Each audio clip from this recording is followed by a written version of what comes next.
Hola a todos, mi nombre es María del Guillermo, soy estudiante de la Universidad de los Andes de tercer año de medicina y hoy les daré una presentación sobre la enfermedad de Addison. Iniciaremos con la epidemiología de la enfermedad, en la que la insuficiencia suprarrenal, sin importar su etiología, tendrá una prevalencia de 5 individuos sobre 10.000 de la población general. En la enfermedad es frecuente que se presente de la segunda a la cuarta década de la vida y es de 2 a 3 veces más frecuente en el sexo femenino.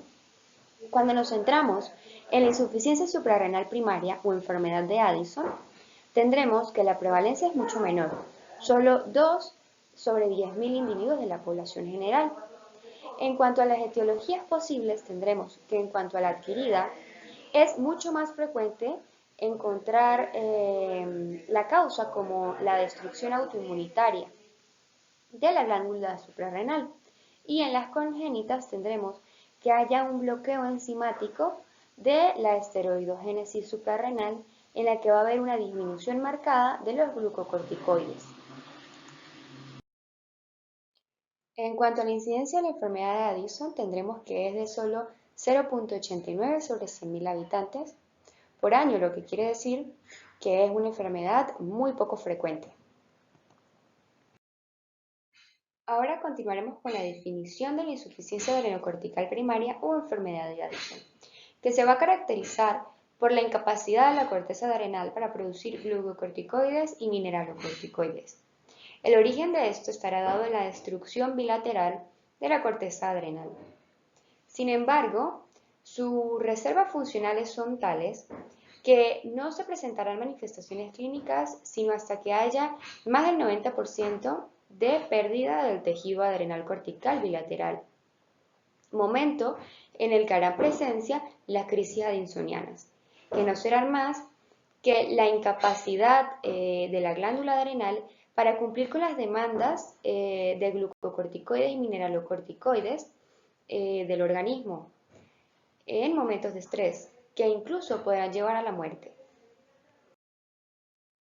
Cuando hablamos de la clasificación etiológica de la enfermedad de Addison, debemos pensar en primer lugar en la adrenalitis autoinmune, la causa más frecuente en especial en países desarrollados. En segundo lugar, con una incidencia que disminuye en países desarrollados, está la adrenalitis tuberculosa, secundaria a un foco extrapulmonar que va a causar la destrucción no solo de la corteza adrenal, como la adrenalitis autoinmune, sino también de la médula adrenal. Luego tendremos la causa por infección, como lo son la meningococcemia, la histoplasmosis, la blastomicosis y la turulosis, que son causas de muy baja incidencia, pero que deben tenerse presentes en individuos trasplantados o que padezcan del síndrome de inmunodeficiencia adquirida, en los que de hecho la insuficiencia suprarrenal puede ser una complicación debido a la infiltración adrenal de patógenos o por el sarcoma de Kaposi. En cuanto a las causas hemorrágicas, tendremos a los pacientes que toman anticoagulantes y en el síndrome antifosfolipídico primario. En las neoplasias tendremos que se ha podido evidenciar en las autopsias de pacientes oncológicos las metástasis suprarrenales, que son muy frecuentes, de hecho, de 40 al 60% de pacientes con cáncer las padecen. Y tendremos también procesos infiltrativos en los que se va a destacar la sarcoidosis, la amiloidosis y la hemocromatosis. En cuanto a las causas diatrógenas, tendremos que la más frecuente es el uso de medicamentos como el etomidato o el ketoconazol, que van a inhibir la 17,20-desmolasa y como consecuencia la síntesis de cortisol. También el uso de quimioterápicos como la 6-mercaptopurina o el busulfán. Igualmente, fármacos como la rifampicina o el acetato de ciproterona. En cuanto a las causas congénitas, tendremos la adrenoleucodistrofia ligada al cromosoma X y la adrenomieloneuropatía. Otras causas existentes van a existir en formas menos frecuentes y pueden causar el déficit primario de la glándula, pero no global sino selectivo. Es decir, solamente van a afectar una línea de la síntesis hormonal. En este sentido, merece especial mención la falta de la respuesta al ACTH por insensibilidad del receptor del glucocorticoide, en cuyo caso el cuadro clínico va a estar representado por una insuficiencia pura de la función del glucocorticoide, pero se van a presentar las líneas hormonales del mineralocorticoide y androgénicas. Ahora explicaremos a más detalle la adrenalitis autoinmune, que como les dije, es una de las principales etiologías de la enfermedad de Addison. Numerosos estudios hacen énfasis en que debemos comprender mejor la interacción de los diferentes factores implicados en la adrenalitis autoinmune, como lo son las células adrenales, el sistema inmunológico y el factor ambiental, pues esto podrían ser claves valiosas para poder comprender un poco mejor la patogenia de la enfermedad de Addison. Pues aún en la actualidad se sabe poco de las etapas iniciales de esta enfermedad y de cómo se establece la inflamación. Lo que sí se sabe abiertamente es que para que se produzca la autoinmunidad se necesita predisposición genética aunada a un evento desencadenante. Haciendo énfasis de nuevo en que la insuficiencia adrenal primaria va a ser más frecuentemente ocasionada por la adrenalitis autoinmune, en este contexto tendremos que del 30 al 40% será adrenalitis aislada y del 60 al 70% la enfermedad de Addison va a formar parte de síndromes autoinmunitarios, como lo son los síndromes poliglandulares autoinmunitarios. Tendremos el tipo 1, también llamado poliendocrinopatía autoinmunitaria, candidiosis, distrófica ectodérmica, que es la menos frecuente, y tendremos el síndrome poliglandular autoinmunitario tipo 2, en los cuales es característica la presencia de la enfermedad de Addison. En estos síndromes se puede observar la susceptibilidad genética, pues se ha podido registrar que en los pacientes del 30 al 50% presentan familiares afectos.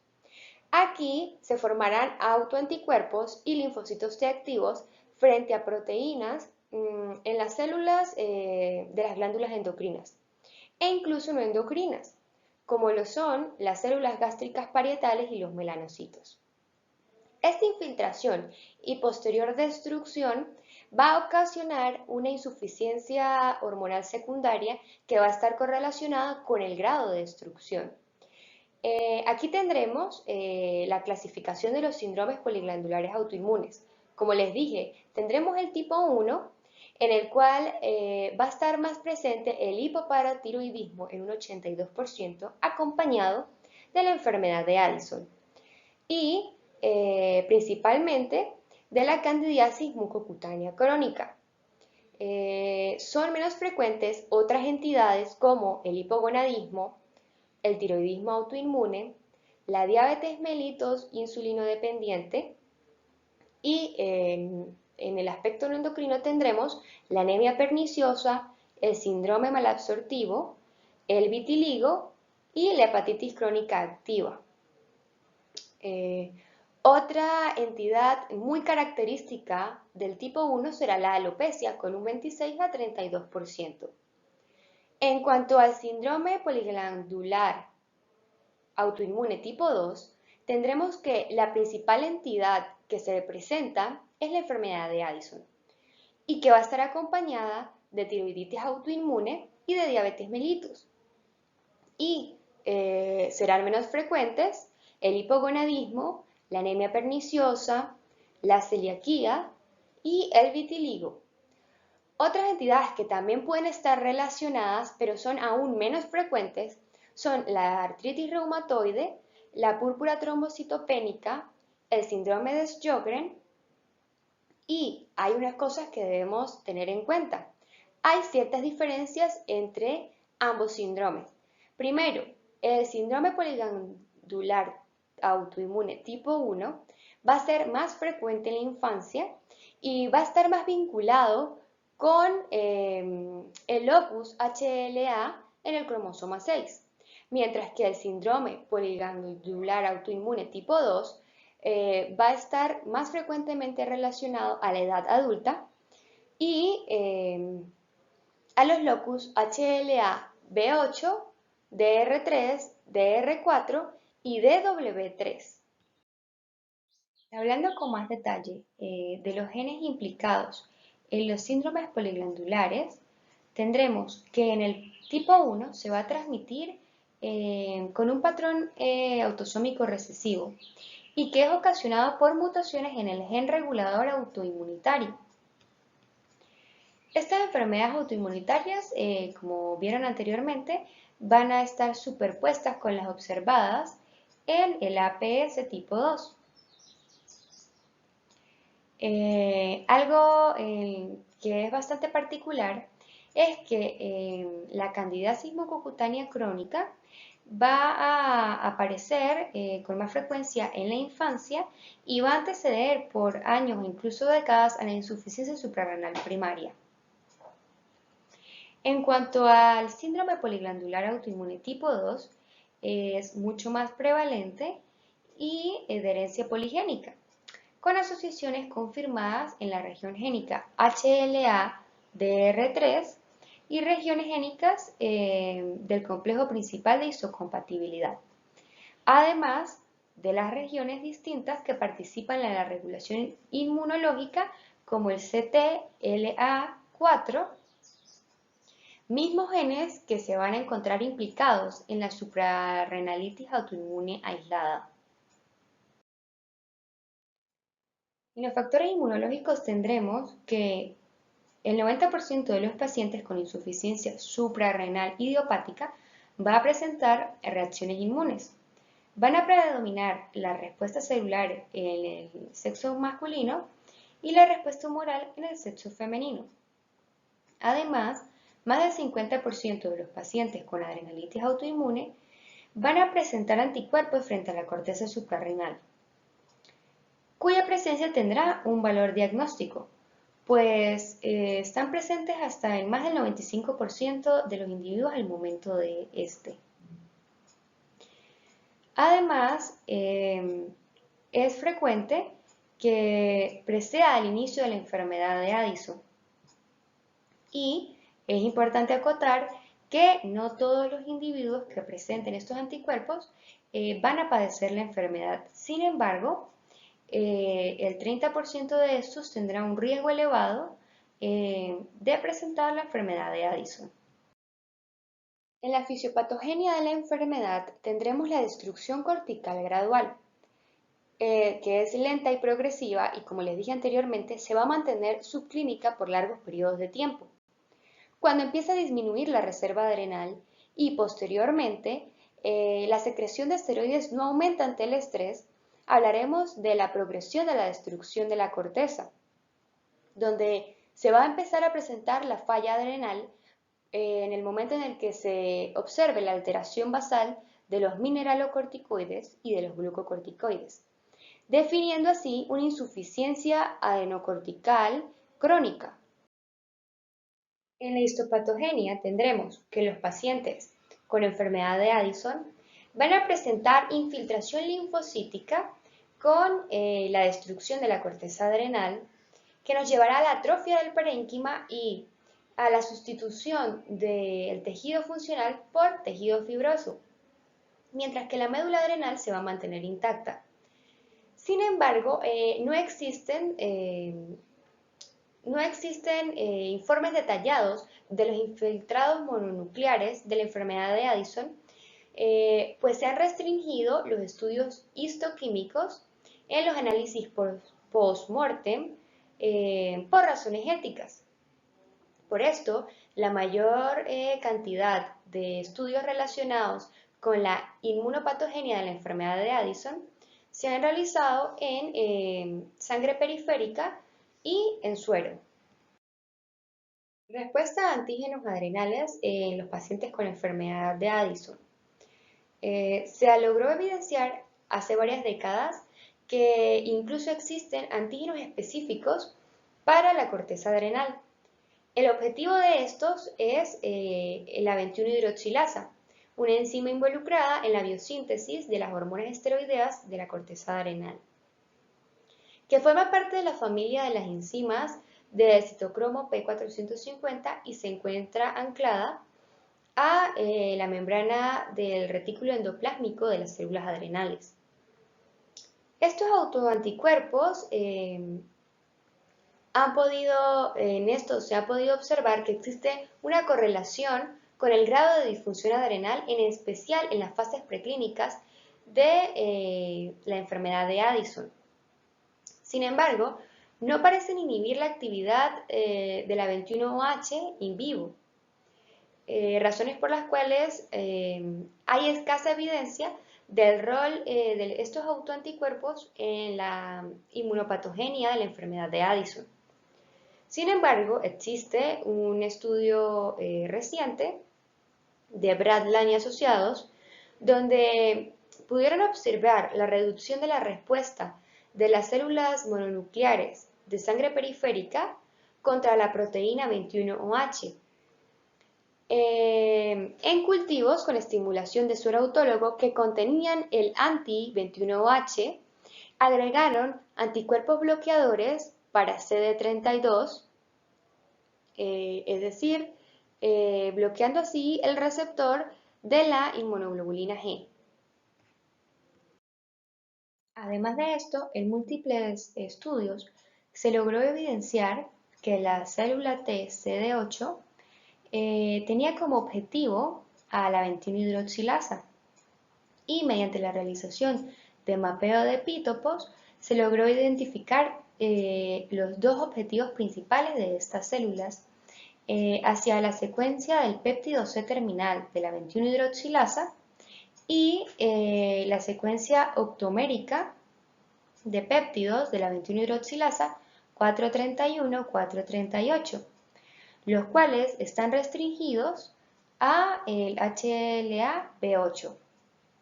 Posteriormente, se logró observar que estas células iban a tener la capacidad de lisar a células que presentaban la 21-OH con una secuencia de péptidos restringida al HLA-A2, la 21-hidroxilasa 431-450, que nos va a llevar a la conclusión de que los pacientes que presentan la enfermedad de Addison van a tener células del sistema inmune, específicamente células T, capaces de provocar la lisis de células de la corteza adrenal que tengan la presencia de la 21-OH.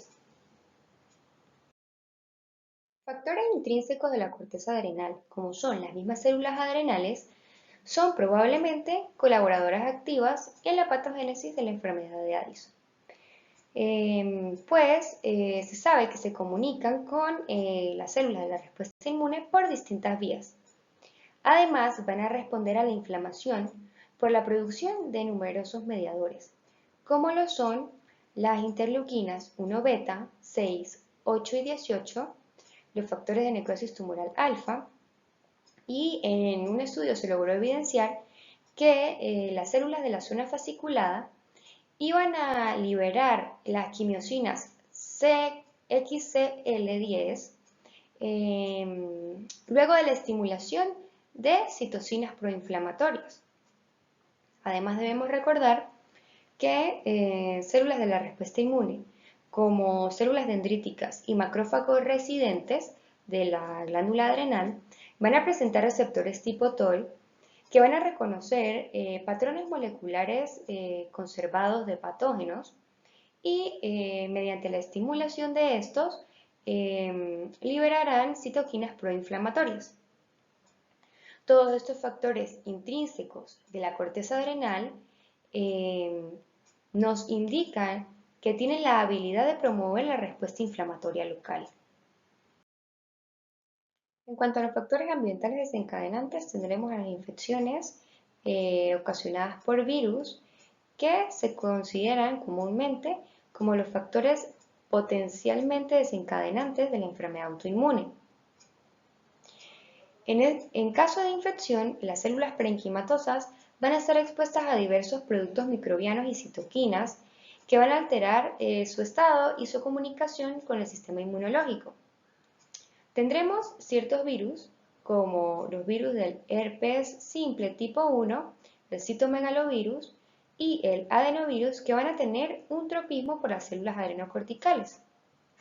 De hecho, en algunos casos se ha sugerido una conexión entre la infección por el virus del herpes y la insuficiencia adrenocortical, aunque la etiología exacta de la enfermedad en estos casos es algo incierta.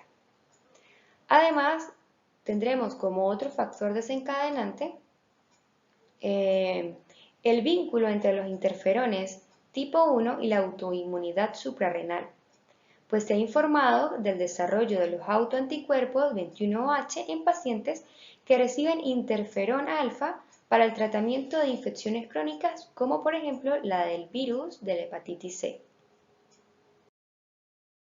En síntesis de lo anteriormente mencionado, en la enfermedad de Addison, la respuesta inmune estará altamente dirigida contra las enzimas esteroidogénicas de la corteza suprarrenal, en especial frente a la 21-hidroxilasa.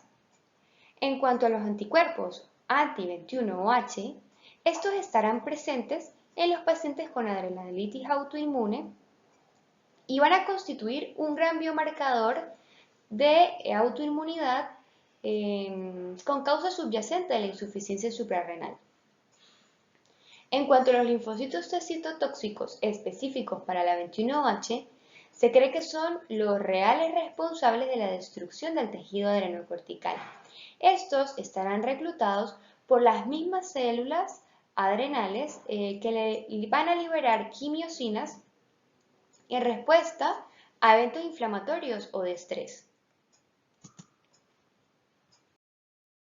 Continuaremos con el diagnóstico de la enfermedad de Addison. Para realizar el diagnóstico no solo podemos basarnos en las manifestaciones clínicas, que muchas veces son inespecíficas. También debemos realizar exámenes de laboratorio y estudios hormonales que arrojarán valores anormales que van a darnos el indicio de que estamos frente a la enfermedad de Addison.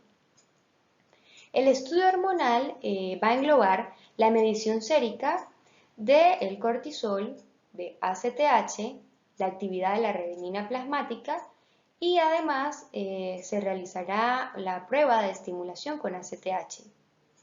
En cuanto a los estudios inmunológicos, se van a determinar los anticuerpos para orientarnos hacia la etiología autoinmune de la enfermedad de Addison. Si estos salen negativos, se realizarán pruebas de imagen que nos pueden orientar hacia etiologías tuberculosas e incluso hemorrágicas. Las manifestaciones clínicas de la insuficiencia suprarrenal crónica son relativamente inespecíficas. Sin embargo, en la enfermedad de Addison hay una característica distintiva, como lo es la hiperpigmentación de piel y mucosas. Esta se dará por el déficit de cortisol, que va a evitar el feedback en el eje hipotálamo-hipófisis, lo que causará un aumento del CRH y el ACTH y provocará la estimulación sobre los melanocitos mediada por la pro-opiomelanocortina. Esta hiperpigmentación es más marcada en las áreas cutáneas que son expuestas a la fricción, a las fuerzas de corte e incluso a la exposición solar. Por otro lado, el déficit de cortisol también va a disminuir la gluconeogénesis, causando la hipoglicemia, la astenia y la fatigabilidad muscular. Además, aparecerá la hiporexia, con tendencia a la ingesta de alimentos salados acompañada de la hipodipsia. En cuanto a las manifestaciones gastrointestinales, tendremos vómito, hipo, eructo y dolores abdominales, que incluso en las crisis addisonianas se podrá confundir con un abdomen agudo. Además, puede haber diarrea hipomotilidad y estreñimiento. En cuanto a los síntomas psíquicos, están descritos la fatiga mental, la irritabilidad, la inquietud, el insomnio y trastornos depresivos, y menos frecuentes los trastornos bipolares. En cuanto a la déficit de mineralocorticoides, debemos saber que a medida que se va destruyendo la zona glomerular de la corteza adrenal, los niveles de renina plasmática y de angiotensina van aumentando con el fin de mantener una secreción normal de aldosterona. Pero cuando el grado de destrucción es tal, se va a producir un déficit de la secreción de los mineralocorticoides, causando la particularidad de hiponatremia, que es una característica bioquímica de la insuficiencia suprarrenal primaria, y se va a identificar hasta en el 80% de los pacientes. También tendremos la hiperpotasemia, que se presenta en el 40% de los pacientes. Esta pérdida de sodio y agua por el hipoaldosteronismo reinante va a crear una situación de hipovolemia, que se va a caracterizar por la hipotensión arterial. Esta hipotensión podrá objetivarse con los cambios posturales y es más marcada en la insuficiencia suprarrenal primaria que en la secundaria. Va a ser el resultado del descenso en la expresión de los receptores catecolamínicos vasculares. También podrá observarse el síncope y en reposo el pulso será normal, pero con mínimos esfuerzos o emociones desencadenadas se podrá observar taquicardias desproporcionadas, asociadas a palpitaciones. También se encuentran el vértigo y la avidez por la sal como otras de las manifestaciones.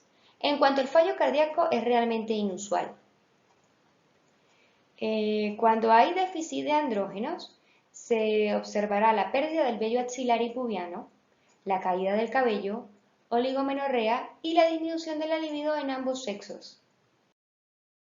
En los exámenes de laboratorio, lo más llamativo es el recuento celular, donde es posible evidenciar la enfermedad de Addison de carácter autoinmune que esté asociada al SPA tipo 2, una anemia macrocítica por anticuerpos frente a las células parietales y la déficit de absorción de la vitamina B12. También aparece eosinofilia en 8 al 10% de los pacientes y la velocidad de sedimentación globular estará elevada. Todas estas alteraciones hematológicas van a revertir espontáneamente al corregir el trastorno subyacente. Como les dije anteriormente, el hipocortisolismo va a originar hipoglicemia y el hipoaldosteronismo va a producir la eliminación de sodio y agua y la retención de potasio. Razones por las cuales los hallazgos anormales en electrolitos serán hiponatremia e hiperpotasemia. En los estudios hormonales se determinará el cortisol sérico entre las 6 y las 8 de la mañana, debido al carácter pulsátil de esta hormona, dando niveles más altos en las primeras horas del día. Determinar el cortisol es útil para evaluar la función en el eje neuroendocrino. Y se va a aceptar como normal un valor de cortisol mayor a 19 microgramos sobre decilitro y como un criterio definitivo de insuficiencia adrenal, cortisol menor de 3 microgramos sobre decilitro. Valores intermedios no serán concluyentes. Simultáneamente a la prueba del cortisol se va a determinar el ACTH, que se considera insuficiencia adrenal primaria cuando se encuentra mayor a 100 picogramos sobre mililitro. Cabe destacar que esta prueba por sí sola no va a hacer ningún diagnóstico de insuficiencia adrenal y la producción de ACTH es pulsátil y es fácilmente inhibida por glucocorticoides exógenos. Luego tendremos la determinación de la actividad de la renina plasmática, que se va a incrementar en respuesta a la deficiencia de glucocorticoides, pero esta prueba se verá alterada por cambios posturales o cambios del volumen intravascular y el nivel de potasio del paciente. Se va a considerar un rango normal entre 0.2 a 3.0 nanogramos por mililitro por hora La renina aumentada en plasma va a confirmar la presencia del déficit de mineralocorticoides en la insuficiencia suprarrenal primaria al comienzo de su evolución. Luego tendremos la prueba de estimulación de ACTH. Es la prueba inicial en la evaluación endocrinológica ante la sospecha de insuficiencia renal primaria o secundaria. En esta prueba se utilizarán 250 microgramos de ACTH intravenoso y posteriormente se va a determinar el cortisol sérico a los 0, 30 y 60 minutos. Una prueba normal será aquella en la cual el nivel de cortisol sea mayor o igual a 18 microgramos sobre decilitros. También es posible realizar la prueba del test de tolerancia a la insulina, pues por medio de la hipoglicemia se puede estimular indirectamente la liberación de cortisol. Esta prueba consiste en la administración de insulina intravenosa en 0.1 unidades por kilogramo de peso, con el fin de producir hipoglicemia y estimular la liberación de cortisol, el cual se medirá a los 0, 30, 60, 90 y 120 minutos. La respuesta normal, al igual que en la estimulación con ACTH, debe alcanzar al menos 18 microgramos sobre decilitro. Más sin embargo, esta prueba no se recomienda pues tiene múltiples efectos secundarios y de hecho está contraindicada en individuos con diabetes mellitus, enfermedad cardiovascular o antecedentes de crisis convulsiva. Por último, otra prueba que puede realizarse es el test de CRH, pero solo será útil en el diagnóstico del fallo hormonal hipófiso hipotalámico. Los estudios inmunológicos se realizan para determinar anticuerpos y conocer la etiología de posible origen autoinmune de la enfermedad de Addison. De hecho, la determinación de anticuerpos antiadrenales en pacientes asintomáticos va a indicar un riesgo alto de padecer la enfermedad. El test estándar para detectar estos anticuerpos frente a la corteza adrenal es la inmunofluorescencia indirecta, que tiene una sensibilidad del 70% y una especificidad muy elevada en pacientes con adrenalitis autoinmune y con enfermedad de Addison asociada a SPA2. En la imagen podremos observar una corteza adrenal de simio con inmunofluorescencia indirecta. Más recientemente se han ensayado técnicas que emplean anticuerpos frente a las enzimas esteroidogénicas 17-alfa-hidroxilasa, 21-hidroxilasa y citocromo P450 con excisión de la cadena lateral. Y se ha demostrado que tienen gran sensibilidad y especificidad en pacientes con enfermedad de Addison en una evolución menor de 10 años. Posteriormente se realizó una comparación de los tres anticuerpos y se pudo evidenciar, según Chen y colaboradores, que el anticuerpo 17-alfa-hidroxilasa y el anticuerpo citocromo P450 tenían sensibilidad parecida al anticuerpo 21OH en el síndrome poliglandular autoinmune tipo 1, mientras que en el tipo 2 era casi exclusivamente determinado el anticuerpo 21OH. Esto nos daba indicios de que es el autoantígeno más fiable en el diagnóstico de la enfermedad adrenal autoinmune. Apoyando estos descubrimientos, Coles y colaboradores midieron mediante inmunoprecipitado anticuerpos anti-21OH marcados, que parecían ser de extraordinaria sensibilidad y especificidad en la enfermedad suprarrenal autoinmune. Los resultados de dicho estudio se pudo objetivar el 64% para Addison autoinmune, 74% para los síndromes poliglandulares autoinmunes tipo 1 y tipo 2 y anticuerpos negativos en individuos sanos o en pacientes con enfermedad de Addison que estuviera asociada a causas distintas a la autoinmune, como lo eran la tuberculosis, la miastenia grave, la artritis reumatoide y la leucodistrofia autoinmune, lo que nos dice que los anticuerpos anti-21 hidroxilasa son el biomarcador de la enfermedad de Addison de origen autoinmune. En cuanto a los estudios de imagen, debemos acotar que no tienen un valor para el diagnóstico, pero sí para su etiología, y deben solicitarse solo una vez confirmado el diagnóstico por estudio hormonal y que en el estudio frente a anticuerpos contra enzimas esteroidogénicas sea negativo. En ese momento se indicará una tomografía computarizada para las glándulas suprarrenales, donde se puede reconocer ciertos patrones radiológicos inespecíficos que nos pueden orientar hacia una u otra etiología. Entonces tendremos la atrofia suprarrenal, que es típica de la adrenalitis autoinmune. También tendremos el agrandamiento suprarrenal, que está presente en la enfermedad de Addison, de causa tuberculosa, neoplásica o de infecciones, como el VIH y hongos. En cuanto a las calcificaciones, son características de la tuberculosis. En las imágenes de la diapositiva podemos observar en la de arriba una glándula suprarrenal normal donde muestra la flecha.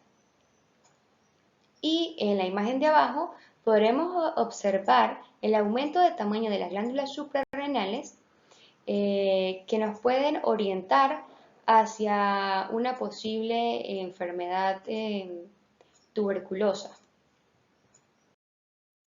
Muchas gracias por su atención.